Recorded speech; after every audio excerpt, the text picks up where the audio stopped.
Hello everyone. I am so excited about this package because it holds something that I have wanted for a very long time and never been able to afford.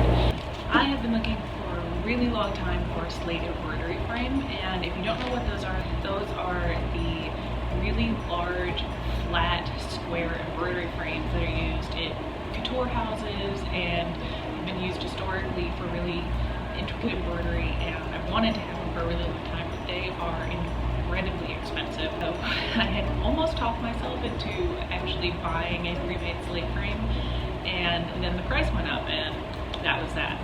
So I did a bit of poking around, and I came across what I'm hoping is going to be the solution to my problem. These are supposed to be the pieces for a slate frame that was used by an embroidery house that existed back between the 1880s and 1920s. So this is an actually antique slate frame. It's not the entire frame, it's only the end pieces, but I think I can make the side pieces easily enough on my own as long as I can find my power drill, which is somewhere in storage. But if I can actually get this to work, then I will finally have a professional slate frame for fancy embroidery pieces. So I ordered this. So the frame pieces that I found actually were listed on this site called Mercari, which seems to be kind of a Craigslist style sell your unwanted stuff here kind of place. They were listed as wall art or wall decoration. It could be interesting discussion piece for your living room, and I was like, $25 for something that I was very nearly prepared to spend $250 on. So yeah, I'm excited. I haven't even peeked at this yet, so let's get to opening. Ooh, so much tape. Okay.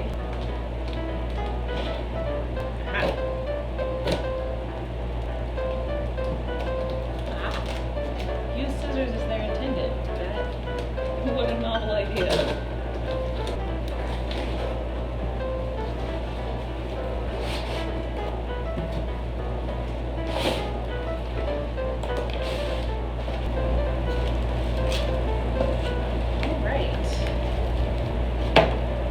They're smaller than I expected, but they're the same measurements as all of the new couture grade frames that I was looking at, so I'm not too upset about it.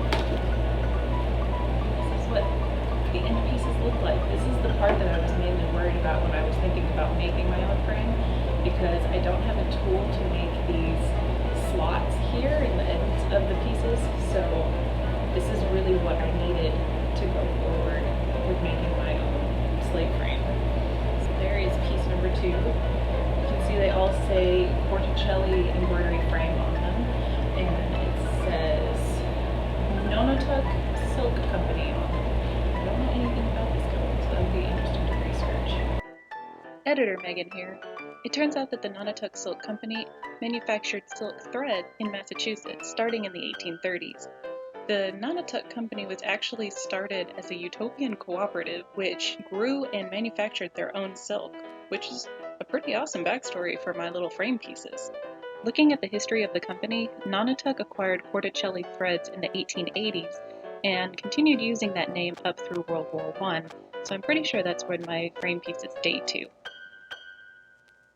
There are a lot of wear marks on these, so they were definitely well used. The inside of the slots here, a lot of wear, a lot of grooves from where the frame was adjusted, expanded. Yeah, they're surprisingly light. They kind of feel like a measuring yardstick, the weight and the type of wood that's used, which I thought they would be made of something, I don't know, more substantial. I guess it makes sense. You don't want to have this hugely heavy piece that you have to work around.